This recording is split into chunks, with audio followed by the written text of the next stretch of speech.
Thanks for listening to this podcast of Trending with Timmerie. If you haven't already subscribed, please catch us wherever you love to listen to your podcast, from the relevant radio app to Apple, YouTube, you name it, we are there. And if you listen on Apple Podcasts, please be sure to go and give us a 5-star review to help other people discover the podcast.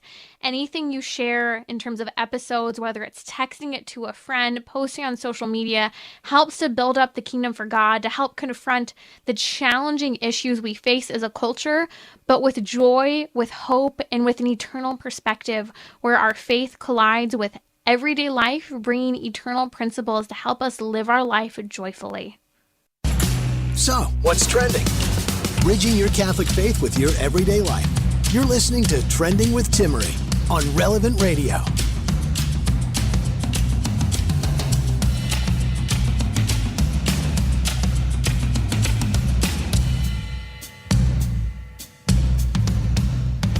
One topic we cannot avoid as a culture is that of infertility. In fact, we spent a whole show yesterday discussing surrogacy, barely even scratching the surface, really looking at the impact it has on the woman, whether it be the volunteer surrogate, whether it be the person who's struggling with fertility, the parents, the child.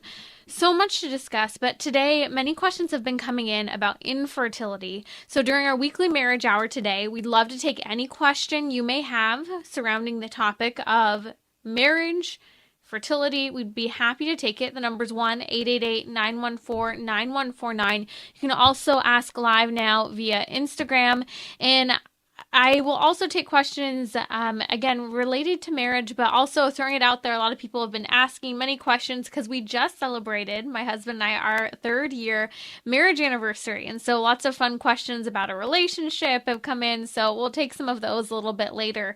But I received this comment from someone recently, and I've heard it said before. I remember one of my college roommates struggled with this herself. That idea of not just fear of having children, but that she herself was not maternal. You may have heard women say that before. I'm not maternal. I don't know how I'll have kids, or it's hard for me with my current kids I have. We'll discuss this a little later on because this does impact people who are considering marriage as well as marriages themselves. We're going to discuss adoption and foster care. And we're going to start today, though, with the topic of fertility. The World Health Organization shows numbers worldwide of about 15% of couples struggling with infertility. Data from the National Survey of Family Growth essentially shows that both for men as well as for women, roughly 1 in 10 are struggling with infertility. Now, this number only increases as women approach into their 30s, and fertility tends to take quite a bit of a plummet after the age of 35. Now, you may have heard some of the research from about 5 years ago from Shanna Swan. She's a professor of environmental medicine and public health at Mount Sinai School of Medicine in New York. And what she came to understand in her research was with massive decline in fertility, but also especially male fertility as well, what we've seen actually over the last 40 years or so, that even sperm for men has actually halved over the last 40 years, essentially. And so what she discusses is based on current trends surrounding fertility that only gets worse by the year. The expectation is that by 2045, that is when my child comes of the years to get married and have children, what we'll see is that nearly all people will actually need intervention to help in conceiving children. There's a whole industry today surrounding third-party reproduction, and we're seeing a trend to this being called assisted reproduction.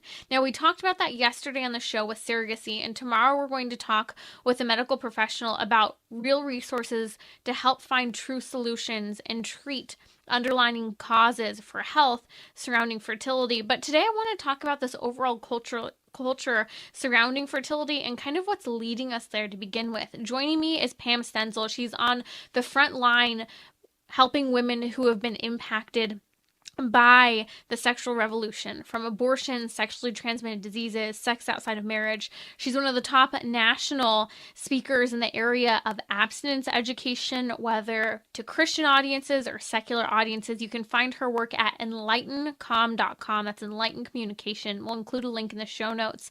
But I'd like to discuss, Pam, since you've worked firsthand with women day to day, seeing the choice to have children, the choice not to have children, and the aftermath when we take sex out of the context of marriage. Can you share a little bit about what you've seen first case that's behind this trend of infertility? Yeah, it's such a big topic, Timmerie. It's good to be with you, and happy anniversary to you. Thank you. It is, people have to understand that over the last 40 years, 50 really, since the 60s, when there began this use of hormonal birth control, and a lot of the hormonal birth control has gotten even, I would say, more detrimental to women conceiving later, having been on it for any length of time. Things like Depo-Provera, and these what they call long-lasting type seasonal, things like that literally stop a girl from having her period. In theory, it's chemically tricking her body into believing she's in menopause when she's 15, 16, 17 years old, just having learned to menstruate. This is a massive problem. So you take all of this hormonal birth control that's being taken, especially by very young girls, and then for some of them for a decade or more. Right. I mean, think about it. Even if they just start at 13, you start at 13, you take it for 10 years, you're 23. Most women are still not choosing to have children yet. So, I mean, just do the math. Most women are taking it for at least about 15 years before trying to have kids. Right, long term. And then when a young girl is taking hormonal birth control, especially some of these Depo, as I just mentioned, which is horrific, and then these IUDs with massive hormones included as well, which is something inserted into their uterus. So they're having these for those things make them more susceptible to an STD infection if they in fact come in contact with it. So I've been telling teenagers, if you're taking hormonal birth control. Oh, I think we lost Pam's connection there for a moment. I just kind of, to put perspective with this exposure, when she's talking about the fact that people who are using, for example, an IUD, which is an implant, we know that it was taken off the market for a number of years because it was perforating women's uteruses. And they say, oh, well, it's safe now. All they did is sometimes copper IUDs are still available, but they swapped it out with plastic. It's still perforating uteruses of women. But what's happening is it's leaving women's bodies more susceptible to infection, because we have things that are being implanted into a woman's body that leaves her body already rejecting a foreign object. It can even cause an autoimmune reaction. That's a whole nother topic of the problem of contraception. But what we're seeing is it's actually leading to an increase in areas in proximity and ability to come in contact and contract and carry a sexually transmitted disease. And so these are the little nitty gritty things that no one's talking about. And yet many women, especially over the last 7 or 8 years, have been told, don't do away with the pill. Instead, have an IUD inserted. And so many young women are choosing an IUD. You don't have to worry about what time and when you take it. It's both, its alimentation, again, is loaded as well with hormones. And Pam's explaining to us now the connection of how this leaves you at further risk of a sexually transmitted disease, not just because of lifestyle, but as I explained, the fact that you're leaving a foreign object in your body with a greater means of infection. So now we're compounding the birth control pill with exposure to STI infection, greater infection rates, multiple partners, and we haven't even mentioned the abortion rate. No, not at all. And in the girls' Timmerie right now, it's so sad. They're utilizing the morning after pill a lot, especially the college students I see, which is just basically an overdose of birth control, and they're using it way too often. And then now we're dealing with chemical abortion, which is another whole problem when it comes to that. So you take all of these issues, and what we're seeing is these girls who, after doing all of these things we've just talked about, all of a sudden at 28, 29, 30, thinking they can now just get pregnant. And we're seeing this huge increase of infertility. It's real common sense when you think about it. Right. And the fact that that the medical community isn't addressing the real reason for this massive increase in infertility, which isn't just only delaying children to later in age, right? It's all of these things. Chemically altering the body. Yeah, and just a brief side caveat, because I think it is important, because some people listening right now, you're married, you're struggling with infertility, you say, well, I'm pro-life, I've never had an abortion, I've never taken birth control, and maybe if I did, it wasn't for the reasons that the culture is telling us to, it was for, quote, health reasons. I just want to say I've struggled with fertility myself. It's something that, is a challenge for us. I've shared my journey before. You can find links to that where I share this. So it's important, we do recognize that there are other influencers, major influencers impacting fertility, especially the endocrine disruptors or just from the chemicals and the plastics today. And the way actually even like mainstream doctors are saying this is negatively impacting fertility. But what we're talking about is a cultural trend and lifestyle that is leading many women to infertility because of contraception and abortion. So just that brief side caveat for anyone who may say, well, that wasn't me.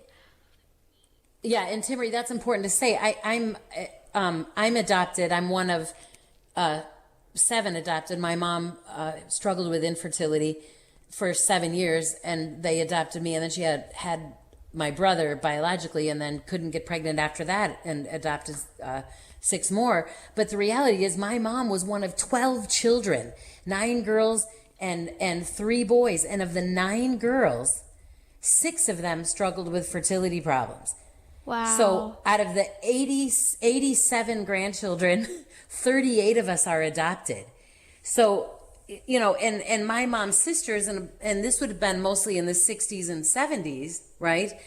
Did not, also my family did not believe in birth control. None of them, they didn't, don't have history of abortion. So again, that fertility was natural, or I don't say natural, but it was not because of these things we've just talked about, the infertility. So we know that there are women who will struggle with infertility regardless of all of this. But when you add this to the mix, you're compounding it. And that's what we want people to understand, that now we've got this huge pool of women. It's not just my mom and her sisters from the 60s and 70s who wanted to adopt. Now we've got literally, the percentage is far, far greater of women looking to adopt. And this is the other thing that's throwing a wrench in it. People want to adopt infants. Yeah, people do want to adopt infants today. They want to adopt them, and they want to adopt them, as newborns. They want to be there, pick the baby up from the hospital. But the reality is, and a lot of people actually don't know this, the amount of time couples are waiting to adopt a child. I've heard people on average waiting 10 years, but I know that the norm for the wait list, Pam, is about 6.5 years. Yeah, to adopt an infant, and people don't understand that. And they're like, well, why is this? And I see a lot of pro people post all the time, well, we should make adoption less expensive than abortion, or what. And you're sitting here going, you understand the issue here. This is not to do with money per se. There are no babies available. If we could make adoption a little more appealing, younger experience in unplanned pregnancy where they didn't run directly to abortion to kill their child, if we were to explain to them what an amazing love option it is, and great love, selfless love, to give your child a family. And most of the girls that we talk to who are in unplanned pregnancy, who are high school, college age, and we talk to them, hey, you have some options. Just while we fix, I think we're having a little audio glitch. We'll fix that. But a lot of people have no idea of the full picture that is impacting fertility for them, and no one's telling them. And this is what's so disheartening, is my peers, my daughter will be told, you can have kids when you want, don't worry. You can have kids when you want, the timing you want. You can delay, you can delay, you can delay. Well, the choices we're making, whether it be the natural biological fact that a woman's fertile clock only functions for so long, and fertility starts to go down in terms of the older we get, especially into our 30s and after 35. And it's one thing if someone's body's been through subsequent pregnancies, they tend to be a little more apt to, in general, carry a child to term later on if their body's been through it when they were younger. That's why sometimes people will say, well, why is it that this person is having children, in their late 30s and early 40s? Because we're seeing that there's this natural biological clock. There's a means of how the body functions. But so many women today are being lied to. They're being led to believe that they can choose their timing and their time frame for how and why they will have children. Yet that's not the reality. And we're seeing a whole generation. I mentioned some of them yesterday. And if you didn't catch the episode, we spent a full hour, in case you're asking the question, what about loved ones? What about myself who's considering in vitro fertilization? Well, we talked about this yesterday and the impact that it has on women. So I hope you'll go to relevantradio.com/trending and listen to that podcast. Or you can also catch it wherever you listen to your podcast, because it's a really, really important conversation. We're going to come back at taking a deeper dive into fertility. We'll discuss adoption as well as foster care. And we're going to address really this mindset that we have to be willing to talk about timing children in this culture of throwing children out and then suddenly desiring them, as we see celebrities and influencers going down means that aren't as healthy for them to try and have a baby when they struggle to.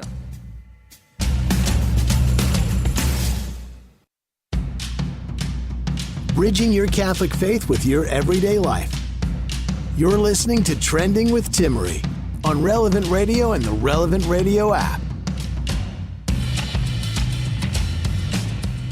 It's our weekly marriage hour today on Trending. Joining me now is Pam Stenzel. She's a national speaker, especially talking to the issue of abstinence in the culture, whether with secular or Christian audiences. And she has been for years on the front lines helping women in the face of trends surrounding the sexual revolution, from the impact of abortion, contraception, sexually transmitted diseases, and ultimately the consequences of sex outside of marriage. Today, we're talking about this upward trend in infertility.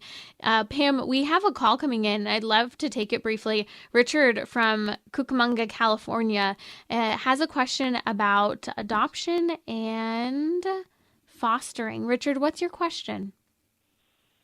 Well, actually, it's not really a question. It's a kind of a comment or just my experience. So, me and my wife have been married for 11 years. We've been trying to conceive naturally for almost 7, and we're still trying, but we're not blessed yet with that. So we decided to go the fostering to adopt route. And we are going through a wonderful agency here in California. And mind you, there's not a lot of these good agencies around, but I just was just calling to and it's sad to say that adoption is so expensive that we had to go this route of fostering to adopt. But me and my wife are realizing that it is really, I want to say it's really rewarding that we are going to be able to take a child in that has been traumatized by natural parents or family and giving them a loving home, because me and my wife want nothing more to just be parents, and we want to give our love any way we can, even if it's for a short time for a foster child.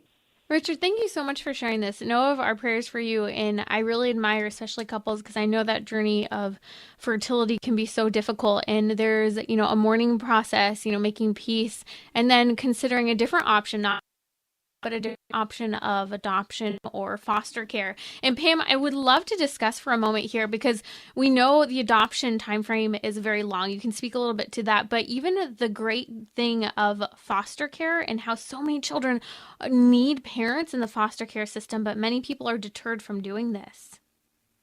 Yeah, Timmerie, that's so good to hear Richard, and so glad that he's willing to do that. I think I think the most difficult thing for parents, and this is what you have to just really pray about and ask God to give you the grace and the strength, is that a lot of times there's going to be a lot of pain involved in that, because as much as I would like to see the state, take away parental rights and allow these foster to adopt parents to fully adopt a child, that isn't typically what happens. And it's just this tragedy where we're seeing children back and forth. They're put in foster care. The parents get the mother or both get the baby back, then go back to problems again, and then they go back into foster care, and this back and forth and this uncertainty can be very painful. And I know, talking to foster parents who loved this child, that we had one here in the St. Petersburg area of Florida where I live, who got this child pretty much from birth and parented him for 2 years, and our state put that little boy at 2 years old back with his biological mother, and literally 3 months later she killed him. And so this poor family and the whole church family that had surrounded them were just devastated and begged to be allowed to hold the funeral for this little boy. And so I mean, we are so happy and so proud of these couples that are willing to do this, but you can't do this without fully understanding how the system works. And so many of the children that are in foster care are there because the parents are given like chance number 3007 before their rights are terminated permanently. And so it's the reason we have children in foster care perpetually is their biological parent will not relinquish the rights to those children. And this just sends this flux in with these children. But even parents who are waiting to adopt an infant, Timmerie, they have to understand that when a woman places her child for adoption, she has, depending on the state, she has between 30 to 120 days before that adoption is finalized. And she could go back and say, you know what, I thought I could do it, but I've changed my mind. And 2 months later, after you've had this child in your home, baby's got to go back to mom. It's so difficult because what it's showing is this culture that has this mindset that, you can have a baby on your terms. It's all about you and what you want. It's creating inconsistencies all over the place. And there are heroic parents, heroic people who are willing to step into that faulty foster care system, to step into the mess of it, like Rich and like others who are saying, we would love to welcome a child and care for that child as long as we are able. And I truly believe, Pam, that it is so heroic because these kids are being taken from place to place, from parents back with the foster parents. And so we need to, really speak to the importance of Christians stepping into this space of foster care and in the face of infertility, giving what they can. It is such a gift to those children, even in the tragedies that you've also shared as well. Yeah. And Timmerie, that calls on us as the body of Christ, thus us in those parishes, to come alongside these families, to love them, to be there for them, to grieve with them when that's necessary. This is heroic what they're doing, and it's so important that we come alongside and bless them in the process. So you just want parents to understand it that fully as they walk into it, and you say this is so cultural. We've said it, but I want people to hear it again. We live in a culture where children have become property. Yes. And it stems from the my body, my choice mentality, where basically that we can have children because it's like having a pet. It's like choosing. We just don't value. And you kind of started with this too, and it made me think where you talked about women saying, well, I don't feel maternal. And Timmerie, this is devastating because that was not God's plan. God's plan was for us to bring forth new life, to parent, to do this. And there are those who take celibacy vows, those who go into the priesthood or sisterhood, but they're still called to be parents. understand. They don't get to say, well, I don't feel like a father. They're a father. They're just Yes. a father in a very different way. Mm-hmm. And I think that when we hear in your generation, We've been culturally conditioned to say, my body, my choice on my terms. But we've been culturally conditioned to say that, I don't think I'm maternal. I'm having a hard time with this idea of having a child. I don't think that I could be a good parent. Like you said, Pam, just a moment ago, which I think is really important that we understand, this has been culturally embedded into multiple generations of women now, leading women to really think, well, why aren't we talking enough about women in the workforce? Why aren't we talking enough about women staying single? Why isn't it okay to choose abortion, to choose contraception? Because I think I would be a terrible mother. And I hear where people are coming from. We recognize, especially as a church, we have a whole vocation for people to stay celibate and not have biological children. But we're going to discuss this later on in the show. When someone says, I'm not maternal, well, is that actually a part of what it means to be a human person? Is that legitimate, or is something happening in the culture that's actually damaging our attitudes about children? And I think it's an important conversation, because I will raise my hand. You've heard me say it before. I don't like kids that much. I love my kid. I love my siblings. I'm the oldest of 4 kids, but I don't like other kids. I refuse to babysit, and I don't do diapers of anyone else's kids, even my nieces and nephews, whom I love dearly. And so, we'll talk about that a little bit later, but this attitude surrounding parenthood that I think is so important that we've been discussing, Pam, is where I think the conversation needs to be prevalent more so with young women, so that we stop conditioning girls to think my body, my choice, my terms, because years later they are regretting this.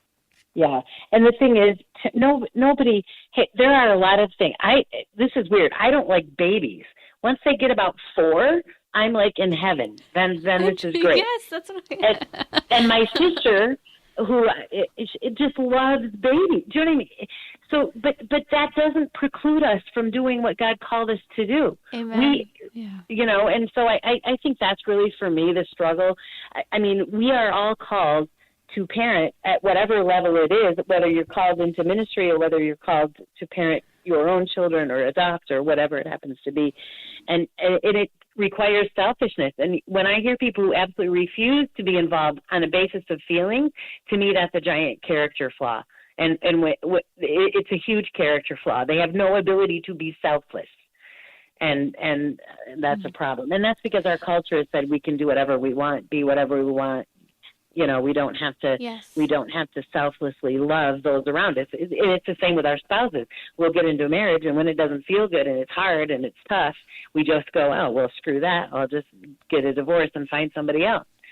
So this is all tied in together with that, and then I think just the fact that apart from faith, this generation, whether it's millennial, Gen Z, probably more in Gen Z, we're seeing, are just refusing to be parents.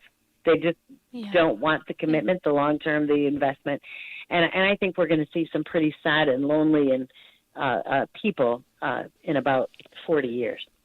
Well, women have been trained to think this, and boys have been trained to think this, and so you have devastating stories such as this girl, 18 years old, you may have heard the story, in New Mexico, took her child in a trash bag and put her little baby, into a dumpster.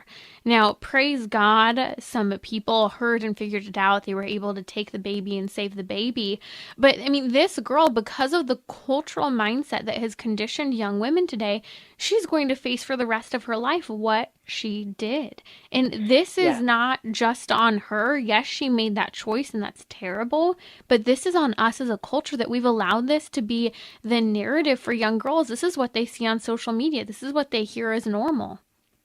Yeah, and because I am on the board for Safe Haven Baby Boxes, and I do answer that hotline, Timmerie, I get a chance to speak to young women in the middle of that crisis, to beg and plead with them to do the safe and legal option, and that is to walk into a fire station or a hospital or if they're in a place where we have one of our boxes installed in that hospital or fire station, that they can safely and legally relinquish their child with no questions, no shame, no names, no blame, and baby lives, and they get to go on with their life. And those babies, which is really exciting, those babies go into that foster to adopt. They will immediately be placed into a couple just like Richard and his wife, and they'll take that baby, and depending on the state we're in, it's typically faster than a regular adoption, that those babies become permanently adopted by 30 days. Praise God. Praise God. I remember when I was in high school having the opportunity to lobby in the state of California. We were working to expand those safe haven laws so that it wasn't just 24 hours, it wasn't just 48 hours after birth, but even up to a month. Can't remember what the current law is now, but some states you have weeks, not just days, to safely surrender your child. And so we don't have to see crises like what happened to this 18-year-old girl in Mexico. We need to help tell the truth that as a culture, we've conditioned women to say, your body, your choice, your child on your own terms. Well, accidents happen. Girls are choosing not to have abortions because the vast majority are actually pro-life. I mean, little do we like to believe this. And so they're having these kids and they don't know what to do with them.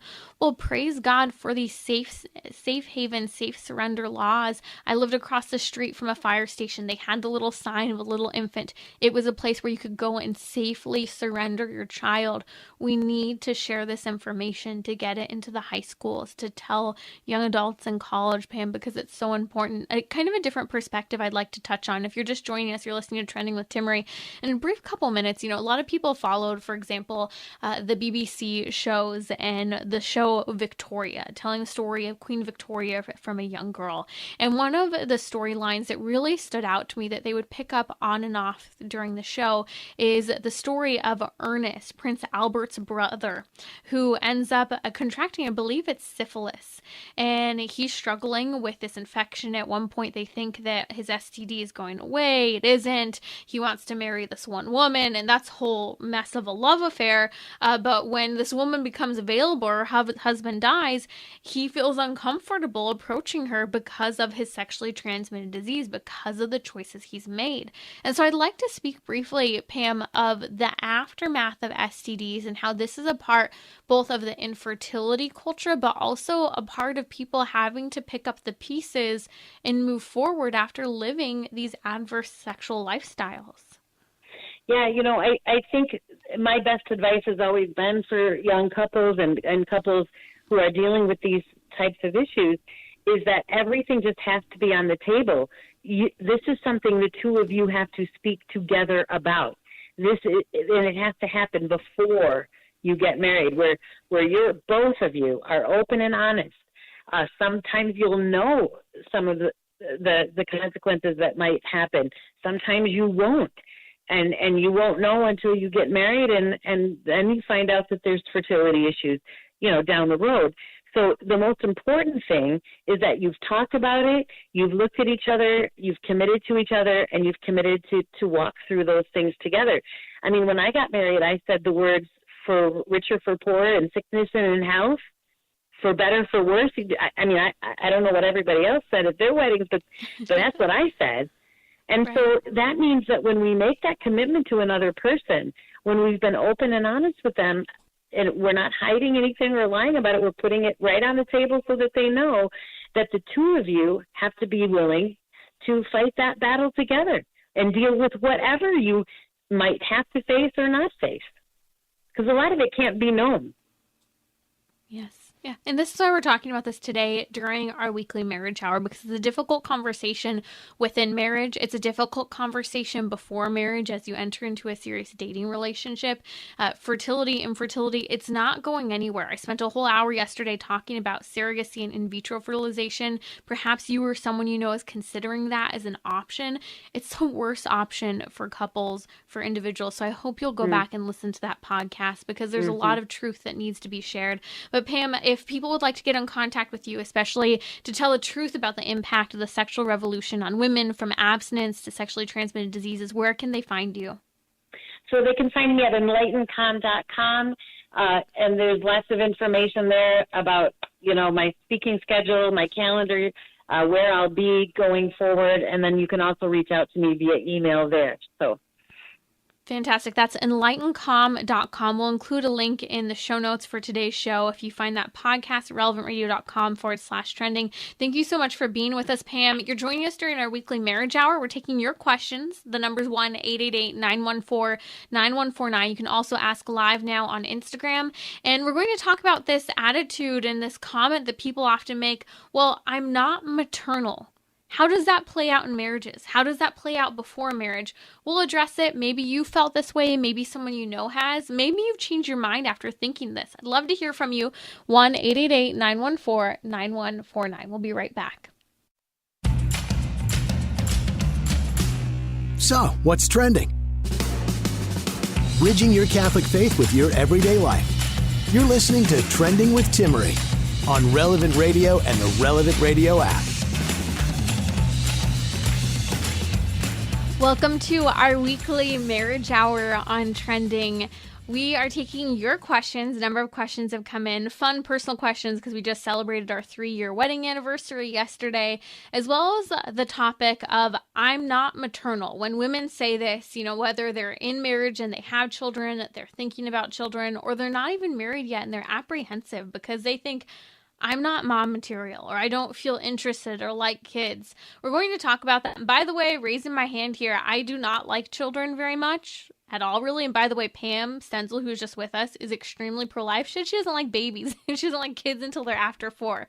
You'd be surprised by how many people, when they're honest about it, they don't like kids that much. But I can't tell you how many people I know who have said, but I like my kids. I love my children. And so we're going to talk about that. Maybe you find yourself, you have a kid and it's difficult for you. Well, we'll talk about why in just a minute. First, let's take some fun questions here. A lot of questions have been coming in. One coming back to the topic of adoption. Tia Nita on Instagram asked what to do when one spouse is open to adoption, but the other is not, or at least not yet. I think this is a really great question. If you're going to adopt, both spouses need to be on the same page. Before I ever got married, I told my husband I was actually really interested and open to adoption. Who knows, God's will, if that may be something that's in the books for us one day. We'll see what happens. As I said before, I think there need to be more Christian spouses being willing to go through the challenging circumstances of foster care as well, providing homes for those children.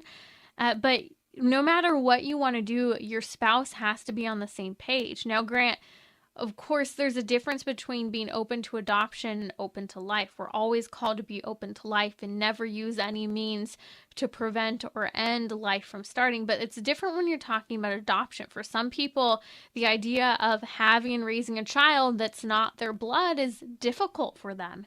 And while I can understand that, that's something that an individual needs to go through and figure out and work through together and individually within the context of couple and marriage. So pray for your spouse, Anita, as you're hoping to adopt. Pray for yourself to understand where he's coming from. And maybe also, just ask, how about we explore this option more? Talk to couples who've been through the process of adoption. Without making commitments to adopt, talk to people, see what that process would be like. Maybe, even go to an orphanage where there are orphanages, places such as, other countries such as Mexico. And I've been to an orphanage, a couple orphanages in Mexico. And while I don't even like children that much, you are moved with compassion when you see these kids who don't have parents. And that may help to better resonate with your spouse, to help them not be guilted, but to understand by seeing face to face the reality of the gift you're giving in adoption, but also the responsibility that's being taken on. It could help sway people in one way or the other. So just some thoughts, really discerning that without making a commitment, not just theorizing, I think is really important. Just like you don't just theoretically talk about getting married to someone, you should discern marriage with a particular person. So I think the same thing needs to apply when it comes to adoption and foster care, really exploring those options. You're listening to Trending with Timmerie. It's our weekly marriage hour. A question came in because it's your third year anniversary. What has marriage taught you so far? Okay, 3 years. I'm truly a marriage rookie, and I hope I always have this mindset. I've done a lot of study and research about what the church teaches about marriage, what psychology teaches. I love talking about this topic, but there's nothing like where the rubber meets the road and actually living it day to day. So personally, for me, some things that have stood out just off of the top of my head answering this question, marriage is a really good lesson in letting go of control. I tend to be a little bit of a control freak. You'd be surprised how far I've come. But letting go of control, not trying to control every situation. It's easy to get, at least for me, angry when things aren't going how I would like them to be done. So that requires, for me, learning to trust other people. Trust other people to do it their way, maybe a better way, or maybe a way that I wouldn't do it. I think I could do better. It really touches on your pride and humility. But I also think what have been some of the biggest lessons taught me in marriage, totally being willing to just let go and step back and pray when the moment calls for it, which should be always. But my husband and I got married, and when we got married, we did a tradition called getting marriage on a crucifix. It's as a Bosnian tradition where when you exchange your wedding vows, you exchange the vows over the crucifix and you kiss the cross after exchanging the vows. The priest wraps his stole around your hands as the exchange of vows occurs, and then you enshrine that crucifix within your home. Well, for me, it's been a really important reminder that in those moments when I'm so upset with my husband or a situation, or I myself have really screwed up, to go to that place, to kneel before that crucifix, and to be open to God's will healing the mess that I've made, my spouse has maybe made in the situation, so that we can come back. And I stand by these 3 C's that I think are really important to me in marriage, so that we can collaborate, so that we can cooperate with one another, and so that we can communicate through the entire situation. And sometimes it's even just a matter of coming back after maybe having a really tense phone conversation in the middle of the day and saying, hey, I'm sorry I got so upset with you, and leaving it be at that, not trying to explain why you were tense, why you called someone a name, or why you behaved the way you did, but just I'm sorry. And how that helps us to have humility. So I think at the end of the day, what has marriage taught me so far? It's starting to teach me humility. I say starting because that is a long journey in humility that's so important. More questions that have come in. How did the two of you meet? We met in college. We both went to John Paul the Great Catholic University, and we dated through the latter end of our undergraduate degree. Had some time between undergrad and grad school. We dated through grad school. My husband started a company. All of these things happened. So we met in college at a great Catholic university, John Paul the Great Catholic University. Last question I'll take here, because I know not a lot of them are coming in, but I'd love to take more, so you can feel free to send them my way. I might pick it back up tomorrow if you'd like. How do you pray together if you do pray together? That's a great question. So when we first got married, we would do Lectio Divina together every evening and night prayer. So Lectio Divina, meditating upon sacred scripture. We had a formula that wasn't gushy and talking about your feelings at all, but really diving into the text. We really enjoyed that. We would go one book of the Bible at a time.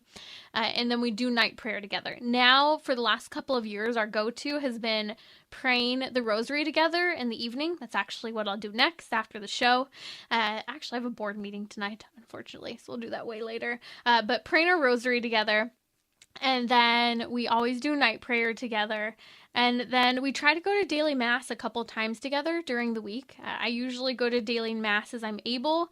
And then he tries to join me, whether it's after work or before work. It's a really great time to pray together, tag team, maybe one of us going to confession, but offering our mass for our marriage. This is how we celebrated the beginning of our anniversary. We went to Mass. It's the Feast of the Presentation, so it's a really special feast day for us. But great questions, little glimpse, but please All these questions are awesome. I love the curiosity, but I do ask for your prayers for my husband and I.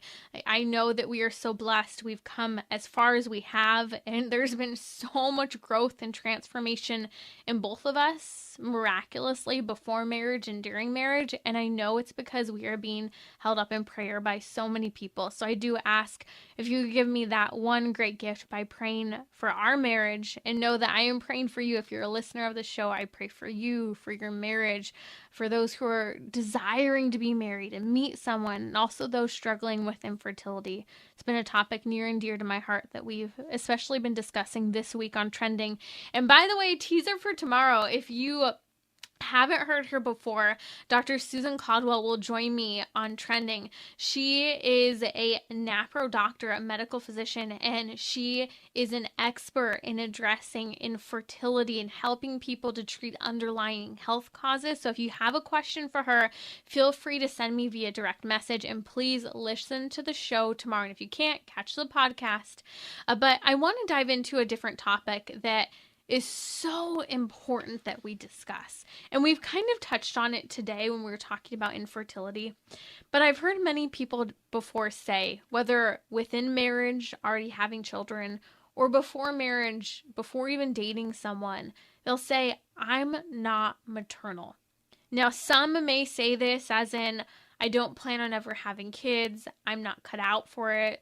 Some people say this because they don't like kids, they feel uncomfortable around them. There can be any number of reasons as to why someone believes they're not maternal.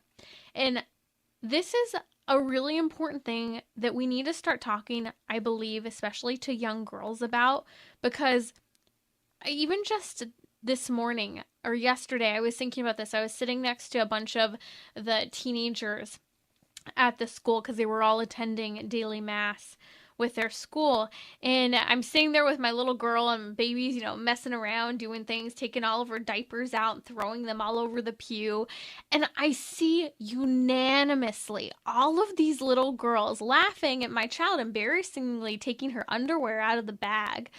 Doesn't she know any better? Anyways, they think it's absolutely hilarious. They think it's so cute as she's throwing her diapers around, she's, doing this and that, and I kept looking at them thinking, what happened to us as a culture? That we go from that delight in children, even if from a distance, even if we don't want to touch them or hug them or any of that or be in charge of them, to suddenly this not just anti-life culture, but saying, well, I'm not maternal. I could never have children. I don't have it in me. So many women today believe this. I think it's because as a culture, we've been militantly trained. And I'll say that again, militantly trained as a culture, as women, to not be open to the idea of children. Or to this attitude, not just to be anti-child, but even just this attitude of delay, delay, delay. Or instilling fear in people. Well, are you sure you're ready to have children? Don't you think you could get a little more experience, life experience? Don't you think you could mature a little? Don't you want to travel the world first? Don't you want to, make sure you're making a little more money? Maybe achieve a little bit more higher goals in your career? Wouldn't you rather have the perfect circumstances? Wouldn't you rather own your own home first? Wouldn't you really make sure that you've gone through all that psychological healing before you parent? That you're in a really good place with your faith? These are all things people say over and over again. And while many of them, yes, are important, it scares people out of having kids. It leads people to delay. It leads people to believe that they could never be a parent until X is in place, until Y has happened. The reality is, the saying goes, there's no good time to get married, there's no good time to have a kid, and there's no good time to buy a house.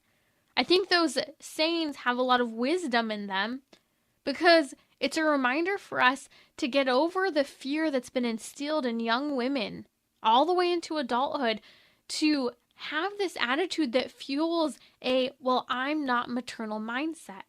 Because we're told for so long, just focus on education, just focus on work, focus on your career. I remember one of my college roommates used to talk about how she wanted to get married, but she didn't want to have children. She didn't like children. And I remember in college just looking at her and laughing and saying, you say that now, but one day, if you're called to marriage and the time comes, you are going to be absolutely delighted to have a child. And I said that because she had a lot of fear and anxiety and remorse at the idea of children. And I remember in that moment, she just relaxed. She goes, I never thought about it that way. I thought I had to be open to kids and look forward to children and have all these positive thoughts about them now. But I never thought about how the context is important. And I laughed. I said, you don't even have a man yet. Couldn't imagine being maternal yet, potentially, on a practical perspective, if you weren't even married yet. I think that for some, they dream and are so excited to have babies and they can't wait to get there. And for others, it's hard to picture without all the pieces in place. Some have been told not to picture it unless all the pieces are in place. But as Pam Stenzel was saying earlier here on Trending, when people say, well, I'm not maternal, we need to understand that wasn't God's plan for us as a culture. Yes, there's a whole vocation within the Catholic Church of celibacy, of becoming a religious sister or a priest. But you don't throw out motherhood and fatherhood in those contexts. Motherhood and fatherhood is both spiritual and biological. And I keep thinking about Romans chapter 1, where St. Paul talks about how when we get rid of God, when we ignore our creator, essentially the creature, you and I become unintelligible. We don't know ourselves, we don't know what we're made for, and we don't know others. I think at the heart of this crisis of many women saying, well, I'm not maternal, is because it's been bred into us to think about kids on our timing or not at all, and to reject the idea of the very gift of motherhood, whether it be biological or spiritual. This life-giving, self-giving love that is meant to be poured out by all of us in a spiritual motherhood and in a spiritual fatherhood. Tomorrow, we'll be joined by NAPRO specialists to talk about medical solutions to infertility.